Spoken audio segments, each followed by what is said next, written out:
If you have ever paid a bill for someone else, a coffee, a bus fare, a stranger's groceries, and felt your own heart grow lighter because of it, then you already understand the man in this story. Before we begin, if stories about ordinary people doing extraordinary things move you, hit that like button and subscribe to the channel, because there are so many more true to life tales like this one waiting for you. Now, let's step into the waiting room of St. Bartholomew's Hospital on a rainy Tuesday evening where a single father named Daniel Hale was about to make a decision that would change two families forever. Daniel was 38 years old, a maintenance supervisor at a mid-sized apartment complex on the edge of town. He wore the same faded gray jacket every day, not because he couldn't afford another, but because his late wife, Claire, had bought it for him 3 winters ago, back when their daughter Emily was still small enough to sit on his shoulders during their Sunday walks.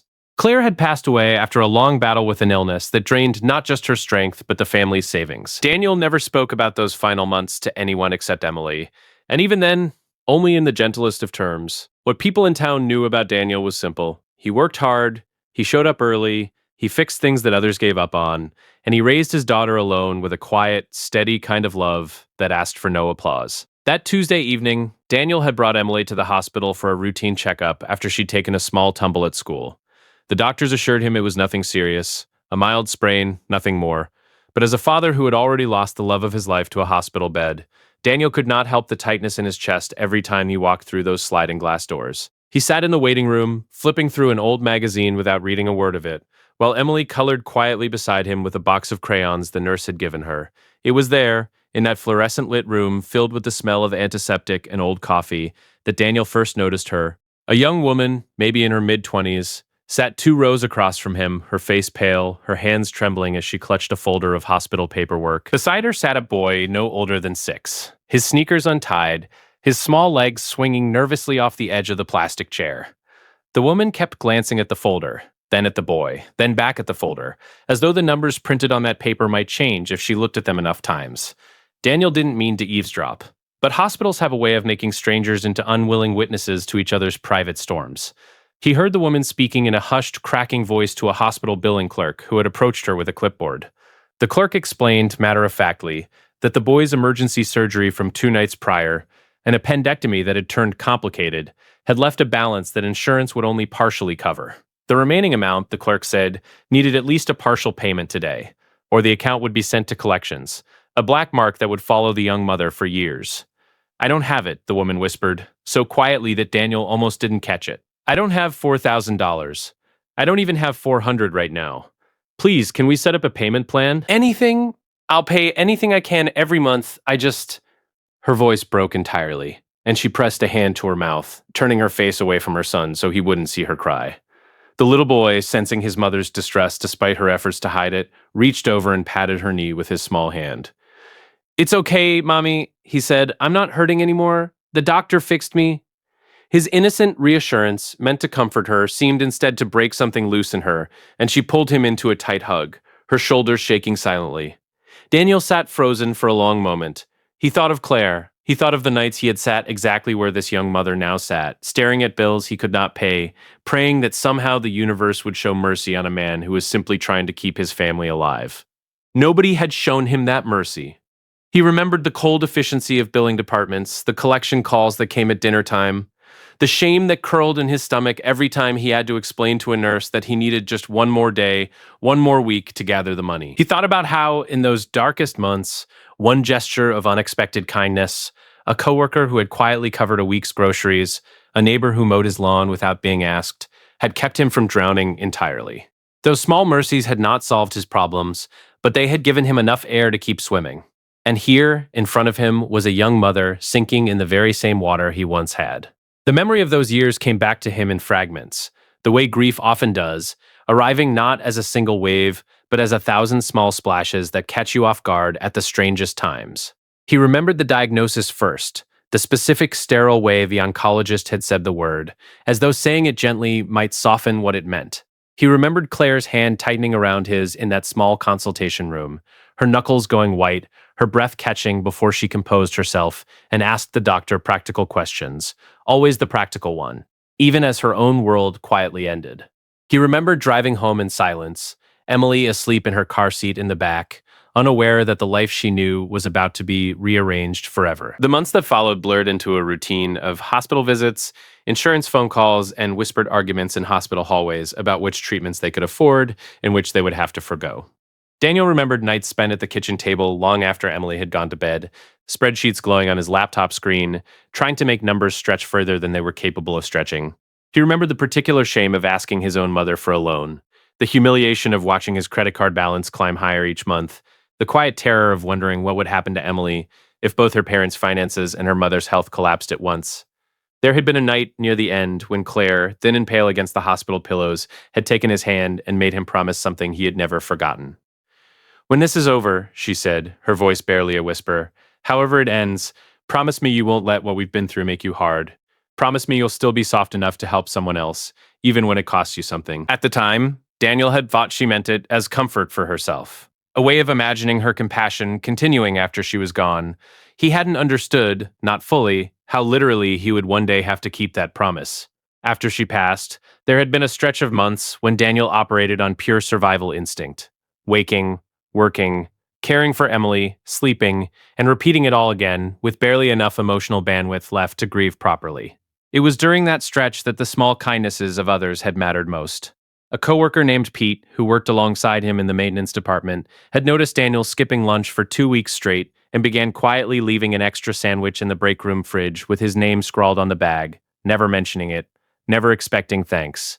His neighbor, an elderly widow named Mrs. Alvarez, had taken to watching Emily on evenings when Daniel worked overtime, refusing any payment, saying only that it reminded her of when her own children were small. These gestures had not erased his grief or solved his debt, but they had reminded him, in the quiet architecture of daily survival, that the world still contained people willing to carry a small piece of another person's burden without being asked. Emily, watching her father's face change, tugged gently at his sleeve. "Daddy, are you okay?" Daniel blinked, coming back to himself. "I'm okay, sweetheart. Just thinking." He glanced down at his daughter's crayon drawing, a lopsided sun rising over a house with 3 stick figures standing outside it. One of them clearly meant to be her mother, added for memory rather than presence. Daniel's throat tightened. He stood up. His legs felt heavier than they should have, as though his body understood the weight of what his heart was about to do before his mind had fully decided. He walked to the billing counter, past the young mother, and asked the clerk quietly if he could speak with her about the account for the boy. He gestured toward the woman without naming her, not wanting to draw attention or embarrass her further. The clerk, a woman named Renee who had worked hospital billing for over a decade, raised an eyebrow. "Sir, are you a relative?" "No," Daniel said. "I'd just like to pay it. All of it, if I can." Renee blinked, clearly unused to this kind of request. "The full balance is $3,840, sir. Are you certain?" Daniel thought of his savings account, the one he had rebuilt slowly, dollar by dollar, ever since Claire passed, meant to be Emily's cushion for whatever life threw at her, perhaps even the start of a college fund one day. Paying this bill would nearly empty it. He thought of the risk, the vulnerability of starting over yet again with almost nothing set aside, and then he thought of the boy's small hand patting his mother's knee, trying to comfort her instead of being comforted, the way children do when they sense a parent breaking beneath a weight too big for them to lift. "Yes," Daniel said, "I'm certain." He handed over his debit card before he could talk himself out of it, watching the numbers process on the small screen, watching 3 years of careful saving disappear into a single transaction that would mean nothing to his bank statement in the long run, and everything to a stranger sitting 2 rows away. When Renee finished the transaction, she looked at him carefully. "Do you want me to tell her who paid it?" Daniel hesitated. Part of him wanted to slip away quietly, to let this be an anonymous kindness, the kind he imagined had once been extended to him by people he never got to properly thank. But something in him, perhaps the memory of how desperately he had once wished someone would simply look him in the eye and tell him he wasn't alone, made him shake his head slightly, then reconsider. "You can tell her," he said finally. "Sometimes it helps to know a real person did it. Not charity, not a program, just someone who understood." Renee nodded, clearly moved, and walked over to where the young woman sat, still holding her son close. Daniel returned to his seat beside Emily, his heart pounding, unsure of what would happen next, unsure if the woman would even want to acknowledge what had just occurred. He watched from across the room as Renee knelt beside the woman's chair and spoke softly, gesturing once in Daniel's direction. He saw the woman's face shift from confusion to disbelief, to something that looked like the collapse of a dam that had been holding back a flood for far too long. She pressed both hands over her mouth, tears streaming freely now, and looked across the waiting room directly at Daniel. She stood, unsteady, her son's hand still clutched in hers, and walked toward him. Daniel rose to meet her, unsure what to say, feeling suddenly embarrassed by the attention, wishing he had simply left before she could find him. "Why?" she asked, her voice trembling, barely above a whisper. "Why would you do that for someone you don't even know?" Daniel looked down at Emily, who was watching the exchange with wide, curious eyes, and then back at the young mother. "Because I've sat where you're sitting," he said simply, "and I know what it feels like to think no one's coming to help. My name is Daniel. My wife passed a few years back, and there were nights I didn't know how I'd cover the hospital bills either. Someone helped me once, in small ways, and it mattered more than they probably ever knew. I guess I just wanted to pass that forward." The young woman, whose name he would soon learn was Marissa, sank into the chair beside him, her son now standing close to Emily, the two children eyeing each other with the shy curiosity only kids possess. "I'm a single mom," Marissa said, wiping her eyes with the back of her hand. "His father left before Tommy was even born. I work 2 jobs, and I still can barely keep up. I've been so scared these past 2 days, watching him in that hospital bed, wondering how I was going to pay for it and still put food on the table this month." Daniel nodded, understanding more than words could express. "You're not alone tonight," he said. "That's all I wanted you to know." They sat together for nearly an hour after that, 2 strangers turned into something like friends by a single act of unexpected generosity. Marissa told him about her work as a home health aide, caring for elderly patients during the day and cleaning offices at night, barely sleeping 4 hours most nights, all to give her son a stable home. Daniel told her in careful pieces about Claire, about the long nights in hospital corridors, much like this one, about how Emily had become his entire reason for getting out of bed some mornings. Tommy and Emily, meanwhile, had bonded over her box of crayons, drawing pictures together on the back of discarded hospital paperwork, giggling at some private joke only 6- and 7-year-olds could understand. By the time Emily's doctor called them back for her follow-up, Marissa had Daniel's phone number, given not out of any romantic intention, but out of the simple recognition that 2 struggling single parents living in the same small town might do well to look out for one another. "If you ever need anything," Daniel told her as they parted ways in the hospital lobby, "even just someone to watch Tommy for an hour so you can breathe, call me. I mean it." The story might have ended there, a quiet act of kindness fading into the background of 2 ordinary lives. But small kindnesses, it turns out, have a way of rippling outward in ways their givers rarely anticipate. 3 days later, a nurse who had witnessed the exchange at the billing counter posted about it on a community social media page without using Daniel's or Marissa's names, simply describing a father in our town who paid a stranger's medical bill because he remembered what it felt like to struggle. The post spread through the small town faster than anyone expected, comments flooding in from people sharing their own stories of hospital bills, of financial fear, of moments when a stranger's kindness had kept them afloat. Local business owners began asking who this man was, wanting to thank him, wanting to somehow return the kindness to the community. Daniel, uncomfortable with the sudden attention, tried to stay out of the spotlight, but eventually a local reporter tracked him down after piecing together details from hospital staff. When she asked him for an interview, Daniel almost refused, but Emily, now 7 and remarkably wise for her age, told him, "Daddy, if people hear about it, maybe they'll help other people too. Like a chain, remember? You told me that once." Daniel remembered it was something Claire used to say, that kindness was never wasted, because even when it seemed to end with one person, it planted a seed that grew into more kindness somewhere down the line, often in places the original giver would never see. He agreed to the interview, keeping his answers humble and brief, deflecting praise, insisting that he wasn't a hero, just a father who understood pain and wanted to ease someone else's. The story ran in the local paper, and then, as these things sometimes do, was picked up by a regional news outlet, then shared thousands of times online. Strangers from other states began reaching out to the hospital, asking how they could contribute to a fund for families struggling with medical debt. Within 2 weeks, a modest but meaningful charitable fund had been established in Claire's memory, aimed specifically at helping single parents cover unexpected medical costs, something Daniel had never intended, but which felt, in a strange way, like the truest tribute to his late wife's compassionate spirit. The fund began humbly with a simple donation page set up by a local church group that had read the newspaper article, seeded with $200 from the pastor's own pocket. Within the first week, it had grown to nearly $6,000, contributed in small amounts by dozens of townspeople, $20 here, $50 there, each donation accompanied by a short note about their own brush with medical debt or their own memory of a stranger's unexpected kindness. A retired schoolteacher wrote that she remembered a bus driver who once paid her fare when she was a broke young mother herself decades ago and that she had never forgotten it. A young man wrote that his father had died from a treatable illness because the family couldn't afford proper care in time, and that contributing to the fund felt like doing something his father never got the chance to receive. Daniel found the growing attention deeply uncomfortable at first. He was not a man who sought recognition, and the sudden visibility of his private grief felt, at times, like an intrusion. He confided this to Marissa one afternoon, admitting that he almost regretted allowing the story to become public at all. But Marissa, who understood better than most what it meant to receive unexpected grace, gently reminded him that his discomfort was a small price compared to what the fund might mean for the next family sitting in a waiting room, staring at a bill they couldn't pay, wondering if anyone in the world would notice their struggle. You don't have to enjoy the attention, she told him.